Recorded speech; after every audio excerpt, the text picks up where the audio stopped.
오늘은 여러분과 함께 속죄제물 두 번째 이야기를 시작하려고 합니다. 오늘 신학적 주제는 속죄제와 속건제에 대한 이야기입니다. 첫 번째로 속죄제는 하나님 앞에서 백성이 정결하게 되었음을 나타내는 의식이 속죄제고요. 속건제는 다른 사람의 정당한 소유물을 상하게 한 사람의 죄를 사할 뿐만 아니라 그 양심의 찔림, 그 양심에 정결케 하는 그 제사를 하나님께 드리는 것이 속건제입니다. 하나님께서 이스라엘 백성들을 하나님 백성으로 삼으시고 그들에게 하나님은 하나님의 계명을 주셨습니다. 그 10계명을 통하여서 하나님 사랑과 이웃 사랑을 어떻게 실천해 나아가야 하는지, 하나님은 거기에만 머무시지 않으시고요, 친히 이스라엘 민족의 중심 가운데 함께 임재하시면서 너희들과 이 광야길을 걸어가겠다고 약속하십니다. 그러면서 이스라엘 백성들에게 그 무엇을 짓게 명령하셨습니까? 성막을 지으라고 명령하셨습니다. 그래서 그 성막은 하나님의 임재의 처소임과 동시에 그 성막을 통하여서 이스라엘 백성들은 하나님께 무엇할 수 있었습니까? 나아갈 수 있었습니다. 그리고 나서 그 성막에서 이스라엘 백성들이 드려야 하는 5가지 제사를 알려주셨습니다. 그래서 지난주에 3가지를 배우셨습니다. 첫 번째 기억하십니까?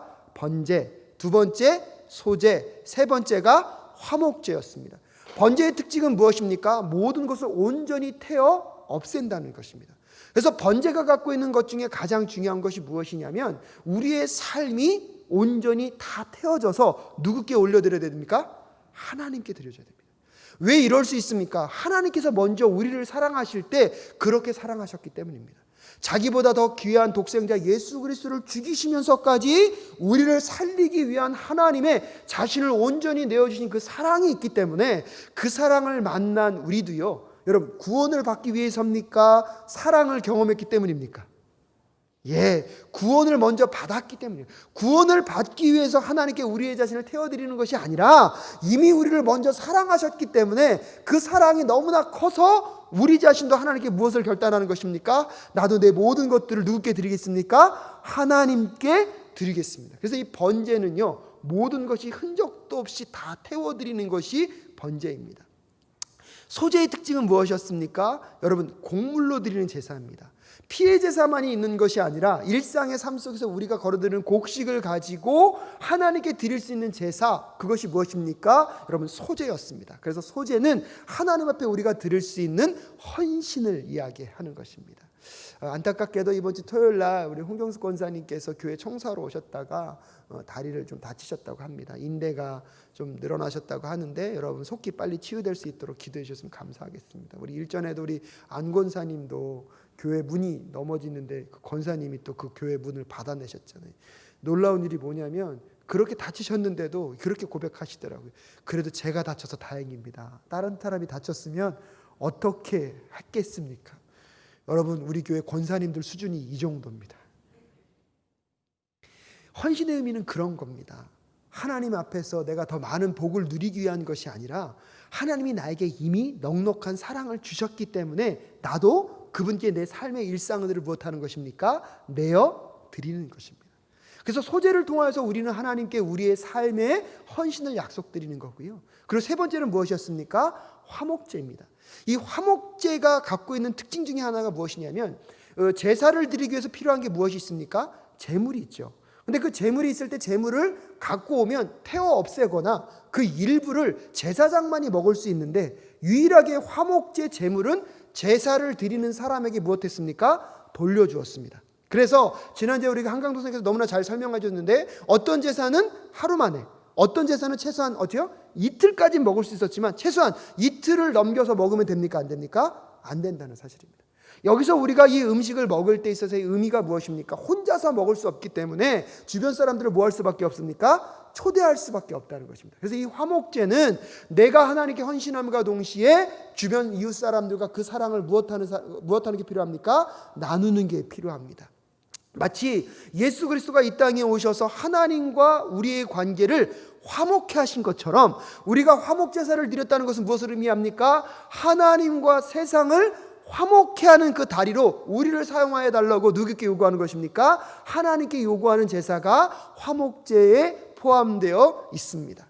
오늘 이 예배에 참여하는 우리 모든 사랑하는 사랑교회 성도님들이 그 피스메이커, 화목의 제물이 되실 수 있기를 주님의 이름으로 축복합니다. 그래서 내가 가는 곳마다 분열이 일어나는 것이 아니라 무엇이 일어나는 것입니까? 화합이 일어나는 것입니다. 요즘 가장 큰 문제가 뭔지 아십니까? 세대와 세대가요, 문화 차이 때문에 소통이 안 된답니다. 저는 그 기도를 하고 싶습니다. 우리 사랑교회 성도님들이 가는 곳마다 세대가 소통이 안 되는 것이 아니라 우리 사랑교회 성도님들 때문에 소통이 되어지는 하나님의 화목의 도구가 되실 수 있기를 주님의 이름으로 축복합니다. 고부간의 갈등도 풀어내시고, 교회와 교회의 분쟁의 문제도 풀어내시고, 가정과 가정의 문제도 풀어낼 수 있는 저와 여러분 되실 수 있기를 주님의 이름으로 축복합니다. 한 단계 더 나아가서 코로나19 바이러스가 벌어지면서요, 앞으로 교회의 많은 문화들이 바뀌고 교회의 위기들을 많이 이야기하지만, 저는 그럴 때일수록 더 우리 사랑교회 이름 얼마나 좋습니까? 그 사랑으로 진실한 공동체만을 세워갈 수 있다 그러면 여러분, 사랑교회는요, 이 시대의 대안이 될 줄로 믿습니다. 그래서 여러분, 더 우리가 사랑으로 무장하여서 우리 교회 안에서만이라도 어려움 가운데 있는 분들에게 가셔서 여러분 화목의 도구가 되십시오. 관계 가운데 힘든 분들한테 가셔서 화목의 도구가 되십시오. 직접 가서 해결할 수 없다 하더라도 중보기도팀과 함께 여러분 그 문제를 두고 함께 기도해 줄 수 있는 저와 여러분 되실 수 있기를 주님의 이름으로 축복합니다. 그래서 하나님께 드리는 그 제사에 그런 의미가 있다는 것입니다. 오늘 마지막 두 가지를 배울 텐데, 첫 번째가 무엇이었습니까? 속죄제에 대한 것입니다. 그래서 여러분 도입 부분의 이야기들을 여러분과 함께 읽을 수 있었으면 좋겠습니다. 함께 읽겠습니다. 시작. 속죄제와 속건제를 살펴보며 레위기 공부를 이어갑니다. 이 두 제사는 하나님의 자녀들이, 하나님은 물론 이웃과 함께 조화를 이루며 살도록 하기 위해 만들어졌습니다. 속건제는 하나님 앞에서 백성이 정결하게 되었음을 나타냅니다. 속건제는 죄로 야기된 피해를 보상하고 범죄자의 양심을 정결케 하는 역할을 합니다. 이들 제사가 가리키는 대상은 예수 그리스도로, 그분의 사역은 우리 마음을 순전하게 하고 우리 양심을 정결하게 하며 우리를 자유롭게 해서 하나님의 영광을 위해 선한 행동을 하게 합니다. 아멘. 제가 막 빨리 치다 보니까 곳곳에 오타가 보이더라고요. 제가 점검했는데 신학적 주제도 신한적 주제라고 썼고요. 저기 요 앞에서 속죄제라고 써야 될 것을 제가 속건제라고 잘못 썼습니다. 그래서 속죄제, 속건제가 두 번 나오는데 앞에 거는 속죄제라고 좀 고쳐주시면 좋겠습니다. 그래서 속죄제는 하나님 앞에서 백성이 정결하게 되었음을 나타내는 제사고, 속건제는 죄로 야기된 피해를 보상하고 범죄자의 양심을 정결케 하는 역할을 한다라고 얘기하고 있습니다. 그래서 첫 번째로 오늘 여러분과 같이 읽었던 레위기 5장 1절부터 4절까지 이 속죄죄를 드려야 하는 죄에 대한 이야기를 다루고 있습니다. 그래서 첫 번째로 마음을 정결하게 하려면 속죄를 해야 하는데, 그 속죄에 대한 속죄에 대해서 여러분과 함께 좀 이야기를 나누려고 합니다. 특별히 속죄죄는요, 이스라엘 공동체에서 고의적으로 저지른 죄를 처벌하기 위함이 아니라 고의적이지 않은 죄. 여러분, 고의적인 것은요, 이스라엘 민족 안에서도 그렇고 굉장히 엄하게 다스렸습니다. 사실은 이 세상 죄 안에서도, 세상 법정 안에서도요, 어떤 사건이 벌어졌을 때 이것이 고의성이 있는가 없는가를 갖고 죄에 대한 그 수치가 굉장히 달라지는 것을 볼 수 있습니다. 즉 고의로진 것에 대해서는 하나님은 반드시 무엇하십니까? 벌을 내리시고 그거에 대한 합당한 징벌을 내리십니다. 그런데 오늘 여러분과 함께 공부할 이 속죄죄는 고의성을 갖고 지은 것이 아니라 고의성은 없었어요. 나도 그것이 죄인지 아닌지도 모를 정도로 어떠한 행동을 했는데 그것이 뭐예요? 잘못된 것이라고 느껴지면 그것조차도 하나님께 가서 뭐 하라는 것입니까? 가서 죄를 고백하라는 것입니다. 사랑하는 성도 여러분, 우리도 모르게 우리가 누군가에게 무슨 말을 했는데 그것이 그 사람에게 무엇이 될 수 있습니까? 상처가 될 수 있죠. 그런 부분에 대해서도 나중에 그 사람이 그것 때문에 아파했다면 가만히 있지 말고 그걸 갖고 누구께 나아가라는 것입니까? 하나님께 나아가라는 것입니다. 하나님, 잘못했습니다. 나는 몰랐지만 내가 모르는 중에도 내가 죄를 저질렀다고 고백하며 하나님 앞에서 철저하게 죄의 문제를 다루라고 우리에게 말씀하고 있습니다. 나는 몰랐어요. 그거 갖고 핑계할 수 있습니까? 없습니까? 없다는 사실입니다. 사랑하는 사랑교회 성도 여러분, 죄의 문제에 대해서는요, 이렇게 철저하게 다루어야 할 줄로 믿습니다. 몰랐어라고 나는 내 마음이 편해질 수는 있지만 하나님 앞에서 보기에는 죄는 엄밀한 무엇입니까? 죄인 것입니다. 그래서 내가 의식하지 못하고 지은 죄까지도 하나님이 오늘 무엇하고 얘기했습니까? 하나님 앞에 나와서 그 죄에 대해서 속죄하라고 말씀하고 계십니다. 그러면서 레위기 5장 1절부터 4절까지 이 이스라엘 민족 중에서도 의식하지 못하고 있는 죄에 대해서 4가지를 언급했는데요. 그 4가지는 3가지 범주로 좀 나뉠 수가 있습니다. 여러분 교재에 보시면 좀 어려운 말인데요. 부작위의 죄라는 게 있더라고요. 사실 저도 이 뜻이 잘 몰라서 사전을 찾아봤습니다. 한국에 오니까요, 국어사전을 더 많이 쓰게 돼요. 그래서 저는 제 핸드폰에다가 국어사전을 꼭 갖다 놓고 모르는 단어는 꼭 찾아봅니다. 이 부작이라는 게 뭐냐면 법적으로 마땅히 하여야 할 일을 일부러 하지 않은 죄를 얘기합니다. 그래서 오늘 여러분과 앞에 읽었던 게 뭐입니까? 법정에서 증인으로 서야 되는데 본인이 증인이 씀으로 인해서 다른 사람에게 도움을 줄 수 있는데 그 증인으로 서지 않음으로 인하여서 뭐가 될 수 있다는 것입니까? 죄가 될 수 있다는 것을 얘기하고 있습니다. 두 번째 것은 뭐냐면요, 우발적인 죄가 있습니다. 우발적인 부분이 뭐냐면 예기치 아니하게 발생한 죄죠. 그래서 특별히 뭘 예를 들고 있냐면 부정한 짐승을 만진 것, 내가 알고 만진 것이 아니라 모르게 우연히 만지게 됐더라도 그것은 분명히 뭐라는 것입니까? 죄는 죄라는 것입니다. 그리고 세 번째는 무엇입니까? 충동적인 죄가 있습니다. 그래서 무엇이냐면 함부로 맹세한 후에 나중에 내가 이걸 지키지 못할 것을 무엇했구나? 맹세했구나. 그것을 깨닫고 났을 때도 무엇하라는 것입니까? 그것이 죄인지를 알고 속죄제를 하나님께 드리라는 것입니다. 3가지 범주를 가만히 하다 보니까 저는 좀 잘 많이 짓는 게 이 충동적인 죄가 저에게 있지 않나 하는 생각을 하게 됩니다. 여러분들 한번 쭉 살펴보십시오. 나는 어떤 것들이 혹시나 내 삶 속에 내가 인식하지 못한 것들 중에서 내가 잘못한 죄가 무엇이 있는가. 하나님께서 오늘 이런 것들에 대해서 미리 말씀해 주시면서 우리에게 말씀하시는 것입니다. 우리의 삶 속에 내가 알던 모르던 죄의 영역이 들어왔으면 그 죄의 영역을 무엇하라는 것입니까? 철저하게 제거하라는 것입니다. 코로나19 바이러스가요, 지금 여러분 온 세계에 얼마나 지나가고 있습니까? 근데요, 이 코로나 바이러스의 특징이 무엇입니까? 자각 증상이 나타나는 사람들도 있고 코로나 바이러스에 감염이 됐지만 자각 증상이 나타나지 않는 사람들.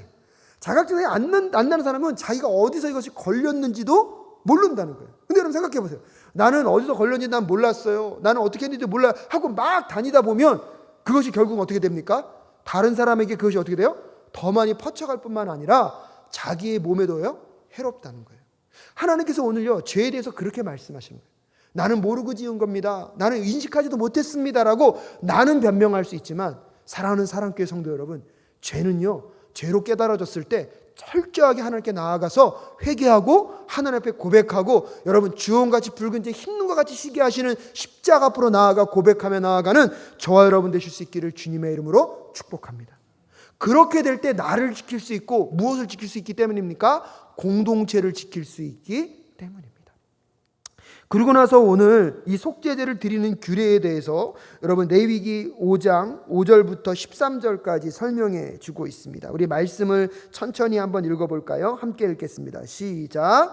이 중 하나의 허물이 있을 때에는 아무 일에 범과하였노라 자복하고 그 범과를 인하여 여호와께 속건제를 드리되 양떼의 암컷 어린 양이나 염소를 끌어다가 속죄제를 드릴 것이요 제사장은 그의 허물을 위하여 속죄할지니라. 만일 힘이 어린 양에 미치지 못하거든 그 범과를 속하기 위하여 산비둘기 둘이나 집비둘기 새끼 둘을 여호와께로 가져가되 하나는 속죄제물을 삼고 하나는 번제물을 삼아 제사장에게로 가져갈 것이요 제사장은 그 속죄제물을 먼저 드리되 그 머리를 목에서 비틀어 끊고 몸은 아주 쪼개지 말며 그 속죄제물의 피를 담 곁에 뿌리고 그 남은 피는 담 밑에 흘릴지니 이는 속죄제요.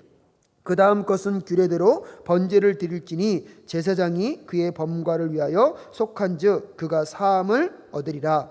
만일 힘이 산비둘기 둘이나 집비둘기 둘에도 미치지 못하거든 그 범과를 인하여 고운 가루 에바 10분의 1을 예물로 가져다가 속죄제물로 드리되 이는 속죄제인즉 그 위에 기름을 붓지 말며 유황을 놓지 말고 그것을 제사장에게로 가져갈 것이요 제사장은 그것을 기념물로 한 움큼을 취하여 단 위 여호와의 화제물 위에 불사를 지니 이는 속죄제라. 제사장이 그가 이 중에 하나를 범하여 얻은 허물을 위하여 속한즉 그가 사함을 얻으리라. 그 나머지는 속죄물 같이 제사장에게 돌릴지니라 라고 얘기하고 있습니다. 그래서 여러분과 함께 읽은 요 레위기 5장 5절부터 13절까지의 말씀은 속죄제를 드리는 사람들의 제물에 대한 규례를 설명해 주고 있습니다. 여러분 쭉 읽어보시면서 특징적인 게 무엇입니까? 죄의 무게는 똑같을 것입니다. 하지만 그 죄를 속하기 위해서 재물을 갖고 가야 되는데, 재물을 갖고 갈 때 경제적인 상황에 따라서 재물이 달라질 수 있음을 오늘 하나님이 우리에게 말씀해 주고 계십니다. 이것이 갖고 있는 의미가 무엇입니까? 하나님이 우리의 처지와 환경을 아신다는 것입니다. 그런 것에 있어서 너희가 경제적으로 어렵고 힘든 사람이 경제적인 어려움 때문에 무엇을 드리지 못하도록요, 속죄제를 드리지 못하는 문제가 생기지 않도록 그들의 환경과 처지에 따라서 그들이 드릴 수 있는 예물을 뭐 할 수 있는 것입니까? 하나님께 드릴 수 있어야 한다는 것입니다. 그런데 가만히 생각해 보니까요, 혹시 그런 분들 없을까요? 나는 소 한 마리 갖고 제사를 드릴 만한 넉넉함이 있는데 지금 여기에 뭘 줬어요? 비둘기 갖고도 제사를 드린다고 하니까 소 한 마리든 비둘기 한 마리든 가서 제사 드리면 하나님께서 죄를 뭐 해주시겠지? 속해 주시겠지. 여러분 어떻게 생각하십니까? 속해 주실까요? 안 속해 주실까요? 저는 속해 주실 것 같아요. 하지만 한편으로 보면 그 스스로는 하나님 앞에 부끄러운 존재가 될 줄로 믿습니다. 이렇게 말씀하셨으니까 그렇게 드리긴 하시겠죠. 하지만 사랑하는 사랑교회 성도 여러분, 저는 여러분에게 부탁드리고 싶습니다. 여러분, 드릴 수 있는 최선의 것을 주님께 드릴 줄 아는 저와 여러분 되실 수 있기를 주님의 이름으로 축복합니다. 하나님이 이런 규례를 만드신 게 누구를 위함입니까? 넉넉한 사람입니까? 가난한 사람입니까? 가난한 사람이잖아요. 근데요, 우리는요, 삶은 부하게 살고 싶고 하나님께 드릴 때는 어떤 사람이 되고 싶습니까? 가난한 사람이 되고 싶습니다. 여러분, 우리의 인생 가운데요, 정말로 하나님께서 가난한 자들을 위하여 만드신 그것들을요, 부한 자들이 악용하는 사례가 얼마나 많이 있습니까? 여러분, 이 가난한 자들을 위한 그 제도는 가난한 자들을 위하여 더 쓸 수 있도록 남기시고, 여러분의 삶은요, 더 풍성해지셔서 풍성함으로 하나님께 나아갈 수 있기를 주님의 이름으로 축복합니다. 한 단계 더 나아가 볼까요? 여러분의 삶이 풍성해지는 것만 머물지 마시고, 가난한 자가 혹시 재물이 없어서 가난한 제사를 드린다면 여러분이 가셔서 그분의 재물을 채워주셔서 그분의 환경이 지날 수 있도록 그런 제사를 드릴 수 있는 환경으로 만들어 나아가는 저와 여러분 되실 수 있기를 주님의 이름으로 축복합니다. 하나님이 가난하고 소외된 자들이 없도록 이 제도를 만드셨습니다. 근데 우리도 모르게요, 이것을 가만히 묵상하다 보면, 그렇지, 나는 저 조그만 것만 하면 되지. 우리도 모르게요, 신앙생활 하다 보면 자꾸 그렇게 할 때가 있지 않습니까? 주일날 예배 한 번만 드리면 되지, 그것만도 감지덕지하지. 여러분, 미니멈적인 최소한의 신앙생활은 우리를 성장시킬 수 없습니다. 오늘도 하나님 앞에 내가 더 나아가 하나님이 기뻐하시는 것이 무엇일까를 고민하며 그분 앞에 더 내려놓는 그 삶을 통하여서 하나님은 하나님의 역사를 이루어 가실 줄로 믿습니다. 왜냐하면요, 사랑의 관계가 그런 거잖아요. 사랑하면 죽어도 또 뭐 하고 싶습니까? 또 주고 싶죠. 사랑하면 많이 줬는데도 마음 가운데 뭐라고 얘기해요? 미안하다고 얘기하잖아요. 우리 사랑교회 성도님들이 사랑이 얼마나 많으신지, 저에게 사랑을 넉넉하게 주심에도 항상 죄송하대요. 제가 고민해봤어요. 뭐가 그렇게 죄송할까? 가만히 보니까요, 마음의 사랑이더라고요.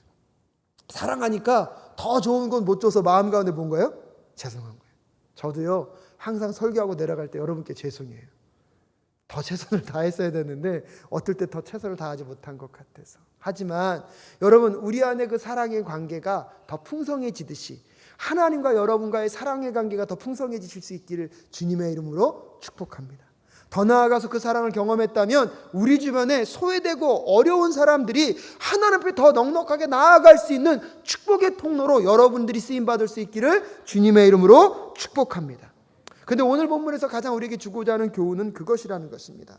가난한 자든 부한 자든 여러분, 죄에 대한 문제를 깨달았을 때 누구든지 누구 앞에 나올 수 있도록요, 하나님 앞에 나올 수 있도록 제도를 만드셨다는 것입니다. 이제 신약 시대에 와서는 그 모든 것까지 다 없어졌습니다. 이제는 오직 무엇 하나만 믿으면 됩니까? 십자가 하나만 바라보고 그 십자가의 사건만 믿으면 오늘도 모든 죄들이 주홍과 같이 불다 할지라도 흰눈과 같이 희게 하시는 여호와의 은혜가 우리와 함께하고 계신 줄로 믿습니다. 여러분, 이 구약 시대만이라도요, 하나님께서 이렇게 배려하셨음에도 불구하고 그것을 더 어떻게 해요? 예수 그리스도의 십자가를 통해서 우리에게 더 풀어놓으셨잖아요. 그렇기 때문에 그 사랑을 만난 우리도요, 끊임없이 이 땅 가운데 차별의 문제들을 해결하고 여러분 서로 화목하고 평화의 도구로 만들어져가는 저와 여러분 되실 수 있기를 주님의 이름으로 축복합니다.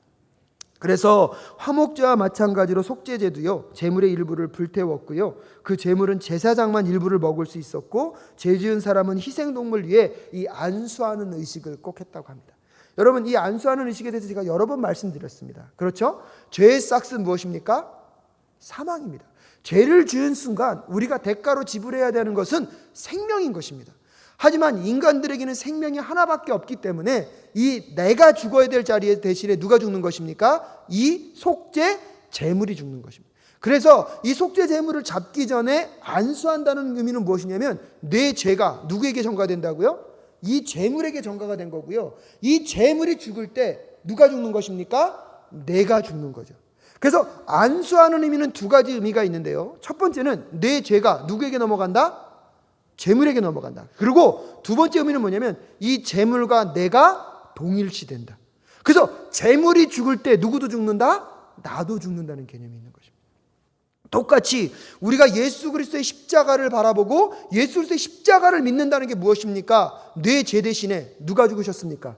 예수 그리스도가 죽으셨습니다. 아멘이십니까? 내 죄가 그래서 해결될 수 있는 것입니다. 어느 인간도요, 이 죄의 문제를 해결할 수 없습니다. 오직 예수 그리스도의 피만이 우리의 죄의 문제를 해결할 수 있습니다. 또 더 나아가서 여러분, 아까 동물에게 안수하는 것은 동물과 내가 어떻게 되는 거라고요? 하나 되는 거예요. 또한 동일하게 여러분이 예수를 믿는다는 것은 2000년 전에 예수 그리스도가 십자가에 달려 죽으실 때 누구도 거기서 죽은 겁니까? 누구도요? 이게 중요합니다. 누구도? 근데 오늘날 우리의 신앙은 어쩐지 아십니까? 예수님은 대신 죽어주셨으니까 나는 여전히 뭐하고 살아요? 살아있다고 살아요. 사랑하는 사랑교회 성도 여러분, 예수 그리스도를 믿는 것은 나를 대신하여 죽으신 것에 만족하는 것이 아니라 나도 2000년 전에 예수 그리스도와 함께 십자가에 죽었음을 선언하는 것임을 고백하는 오늘 이 밤 되실 수 있기를 주님의 이름으로 축복합니다. 그러기 때문에 예수 그리스도의 부활이 곧 누구의 부활이 될 수 있는 것입니까? 아멘이십니까? 이 원리가 같이 가는 거예요. 근데 죽지도 않고 무엇하고 싶어 합니까? 그럴 수가 있나요? 여러분, 부활은요, 무엇한 자만이 부활할 수 있습니까? 죽은 자만이 부활할 수 있는 거예요. 그러니까 오늘 이 밤 물어보셔야 돼요. 나는 십자가에서 죽었는가? 아멘이십니까? 그러면 그 아멘 가운데 부활의 소망이 함께하고 있는 줄로 믿습니다. 그러니까 구약에서 이 속죄제를 드릴 때 이 속죄제가 갖고 있는 의미들, 아니요, 번제와 소제와 화목제와 모든 제물이 죽어지는 현상 가운데 동일하게 나타나는 것, 내 죄가 그 제물에 전가가 되는 것이고요, 그 제물과 내가 하나 되어서 여러분 그 제물이 죽을 때 누구도 죽는 것입니까? 나도 죽는 것입니다. 하지만 예수 그리스도가 이 땅에 오셔서 부활하심으로 우리의 죽음은 죽음으로 끝나는 것이 아니라 부활의 영광으로 마무리되어진다는 사실을 함께 고백하며 나아가는 저와 여러분 되실 수 있기를 주님의 이름으로 축복합니다. 그래서 여러분 교재 뒤쪽에 보시면 이스라엘의 예전에 또 하나의 중요 연례 제사는 레위기 16장에 기록된 대속제일이라는 것이 있습니다. 이 대속제일은 뭐냐면요, 아까 같이 우리가 부지불식간에 짓는 내 죄도 깨달을 때마다 제사장에 가서 제물을 드림과 동시에 대속제일은 무엇입니까? 대제사장이 1년에 딱 한 번 온 민족의 죄를 다 짊어지고 어디로 들어가는 것입니까? 하나님의 임재의 장소인 지성소 안으로 들어가서 백성들의 무엇을 사해달라고 하나님께 구하는 것입니까? 죄를 사해달라고 기도하는 것입니다.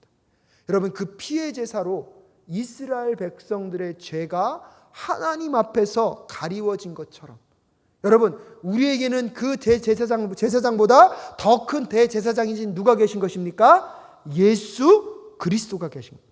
그래서 히브리서에서 계속 그걸 얘기하는 거예요. 히브리서에서 구약의 피로 제사함을 받았다면 우리에게는 더 능력 있는 누구의 피가 있다? 예수 그리스도의 피가 있다. 그 예수 그리스도의 피를 믿음으로 인하여서 구약 시대의 그 제물의 피가 그 이스라엘 민족들의 죄를 사했다면 예수 그리스도의 피는 더 능력 있는 피라는 것을 히브리서에서 계속 뭐하고 있는 것입니까? 강조하고 있는 것입니다. 그래서 예수님과 대속제일의 희생제물을 그렇게 비교해 놓으면 공통점은 무엇입니까? 공통점은 피가 정결하게 한다는 거예요. 구약 시대에도 이 제물의 피를 제단에 뿌림으로 어떻게 해요? 정결케 되는 것처럼 예수 그리스도의 그 대속의 피가 우리의 죄를 어떻게 하는 것입니까? 정결케 하는 것입니다. 또한 이 대속제일에서도요, 이 희생제물을 영문 밖에 갖다 태워버렸던 것처럼 여러분 예수 그리스도의 십자가가요, 여러분 어디서 있습니까? 영문 밖에서 예수님이 십자가의 죽음을 당하셨다는 것에 대해서는 공통점. 하지만 차이점은 무엇입니까? 구약 시대에는 희생제물을 먹을 수 없었습니다. 누구만 먹었습니까? 아까 보니까 제사장만 먹고 제물을 드리는 사람은 먹을 수 있습니까? 없습니까? 제물을 드리는 사람이 먹을 수 있는 제사는 딱 하나밖에 없었습니다. 뭐죠? 대답하셔야지 진행합니다. 화목제. 화목제는 제사를 드린 사람이 제물을 먹을 수 있었고요. 여러분, 번제나 소제나 속제제나 속건제물은 제사를 드리는 사람이 제물을 먹을 수가 없습니다. 그래서 이 대속제일에 드려지는 이 제물도요, 제사를 드리는 사람이 먹을 수가 없습니다. 근데 놀라운 건 뭔지 아십니까? 신약 시대에 와서는 하나님, 예수님께서 너희들이 나를 기념하여 나를 뭐예요? 떡을 떼고 포도주를 마시라. 무엇에 참여하라고요? 성만찬에 참여하도록 함으로 인하여서 예수님의 몸과 피를 우리가 무엇하도록 하셨습니까? 먹도록 하셨죠. 그것이 큰 차이점입니다. 그 다음에 또 다른 차이점은 무엇입니까? 구약의 제사는 일시적이지만, 그리고 상징적으로 죄에 대한 정결성을 얘기하지만, 여러분 예수 그리스도의 그 피의 제사는 영단번의 완전한 제사인 줄로 믿으십니까? 이게 차이점인 것입니다. 그래서 대속제일을 통하여서 이스라엘 민족들이 제사함을 경험했지만 그것은 일시적이고 그림자와 같은 상징적인 부분이었다면, 그 그림자와 같은 실제가 있으니 예수 그리스도의 십자가의 대속의 피의 제사라는 거예요. 그것을 꼭 기억하시는 게 되게 중요합니다. 그래서 속죄제를 통하여서 우리를 정결케 하시는 예수 그리스도를 오늘 만나실 수 있기를 주님의 이름으로 축복합니다. 그래서 속죄제에 그런 의미가 있는 것이고요. 그리고 두 번째로 양심을 정결케 하는 속건제에 대한 이야기를 하고 있습니다. 이 속건제의 특징은 무엇이냐면요, 내가 잘못했어요. 누군가에게 해를 끼치거나 누군가에게 손해를 끼쳤을 때, 그것도 뭐예요? 범죄한 일이잖아요. 그래서 그걸 가서 잘못했다고 제사를 드림과 동시에 거기에 머물러 있으면 안 돼요. 그 손해되는 것에 20%를 더 붙여서 내가 손해를 끼친 사람한테 뭐 하라는 것입니까? 갖다 주라는 것입니다. 그래서 이 속건제가 우리에게 주는 교훈은 무엇이냐면, 이 속건제를 통해서 여러분 기억하셔야 합니다. 우리는 자꾸요 입술로만 회개하려고 그래요. 입술로만. 여러분 진정한 회개는요, 입술의 고백과 몸의 움직임이, 몸의 변화가, 행실의 변화가 같이 있어야 할 줄로 믿습니다. 그래서 오늘 이 속건제에서 끊임없이 얘기하는 게 무엇입니까? 너희들이 잘못한 걸 깨달으면, 죄를 저질렀으면 그 죄에 대한 것들을 원상태로 돌리려고 무엇하라는 것입니까? 노력하라는 것입니다. 혹시 내가 누군가에게 돈을 빌리고 안 준 게 있어요. 그럼 그 돈을 뭐 해야 돼요? 하나님께 잘못했다고 용서를 빌고 그 돈을 뭐 해야 돼요? 갖다 주어야 하는 거예요. 이재철 목사님의 책을 읽다 보니까 그런 장면이 나오더라고요. 이재철 목사님이 이걸 설교할 때 한 성도님이 그게 너무 마음에 찔린 거예요. 자기가 옛날에 좀 사기를 쳐가지고 돈을 좀 띵겨 먹은 게 있었나 봐요. 근데 이제 그리스도인이 돼서 그 말을 듣고 이제 돈을 갖다 줘야 되잖아요. 근데 그분이 돌아가신 거예요. 여러분 이럴 때는 어떻게 해야 되나요? 오케바리 이래야 되나요? 그분이 목사님과 면담을 하시고 그의 자녀들을 찾아갔대요.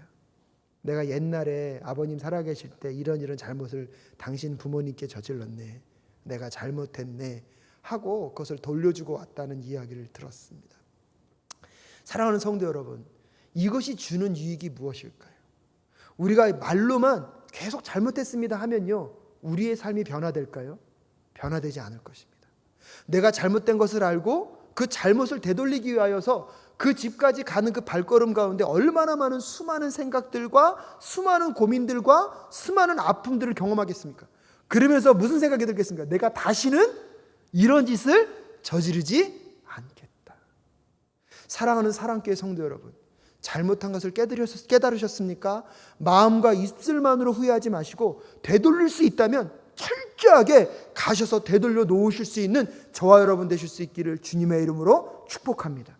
그 과정을 통하여서 힘들고 어렵지만 내 영혼이 살고 내 양심이 살아나게 될 줄로 믿습니다. 별로 그렇게 하지 않으니까요, 내 멋대로 계속 하고 나서 아무 문제가 벌어지지 않으니까 우리는요 그냥 그래도 괜찮다고 생각합니다. 여러분, 그러면요 우리의 삶에는 정결함은 찾아올 수 없습니다. 오늘 속건제는 양심이 더럽혀졌을 때 이를 바로잡으려는 하나님의 방법임을 우리가 알고 있습니다. 특히 금전보상일 때 그렇습니다. 이를 촉구하는 내용이 예수님과 세리삭개의 대화에 녹아 있습니다. 여러분, 세리삭개를 기억하십니까? 예수님을 만났을 때 세리삭개가 그렇게 얘기하잖아요. 내가 누군가에게 잘못한 것이 있으면 그에게 몇 배로 갚겠다고요? 4배로 갚게 주겠다고. 여러분, 그것은 기본적인 상식을 뛰어넘는 것입니다. 그럼에도 불구하고 삭개오는요 예수를 만났을 때 그의 죄됨을 깨닫고 그 죄의 고백이 입술의 고백에 머물지 않고 삶의 고백으로 가고 있습니다. 사랑하는 사랑께 성도 여러분, 오늘날 우리가 왜 이렇게 이 거룩한 하나님의 나라를 지켜가지 못하고 있습니까? 왜 더 정결하게 더 순결하게 하나님의 나라의 백성으로 살아가고 있지 못합니까? 죄에 대한 문제를 철저하게 다루지 못하기 때문입니다. 오늘날 교회 안에서도 죄에 대한 인식이 너무나 여러분 유해져 있습니다. 다시 한번 우리가 기도하며 하나님, 죄에 대한 불감증으로부터 깨어날 수 있도록 주님 도와 주시옵소서. 죄가 무엇인지 깨닫게 하여 주시옵시고, 죄를 깨달았을 때 우리가 입술과 마음만으로 자리하지 않게 하여 주시옵시고, 우리의 삶의 방향이 바뀔 수 있도록 주님 도와 주시옵소서. 그래서 누군가에게 여러분 말로 실수한 게 있습니까? 가서 사과하셔야 됩니다. 금전적인 손해를 끼친 게 있습니까? 할 수 있는 한 최선을 다해서 그 금전의 손해를 메꿔주기 위하여 노력할 수 있는 저와 여러분 되실 수 있기를 주님의 이름으로 축복합니다. 그래서 여러분, 이 두 번째 마지막 달랑에 보면 선행으로는 한번 같이 읽어볼까요? 선행으로는 함께 읽겠습니다. 시작. 선행으로는 구원을 받을 수 없습니다. 그리스도의 구원이 사람들로 하여금 즐겁게 하나님을 섬기게 만듭니다. 히브리서 9장 13절부터 14절에서는 저자는 삼위 하나님이 함께 우리의 온전한 구원을 완성하셨음을 보여줍니다. 그렇다면 이스라엘의 희생제사보다 얼마나 더 대단합니까? 라고 얘기하고 있습니다. 그래서 히브리서 9장 13절부터 제가 14절까지의 말씀을 읽어드리겠습니다. 염소와 황소의 피와 및 암송아지의 죄로 부정한 자에게 뿌려 그 육체를 정결케 하여 거룩케 하거든 하물며 영원하신 성령으로 말미암아 흠없는 자기를 하나님께 드린 그리스도의 피가 어찌 너의 양심으로 죽은 행실에서 깨끗하게 하고 살아계신 하나님을 섬기게 못하겠느냐라고 이야기하고 있습니다.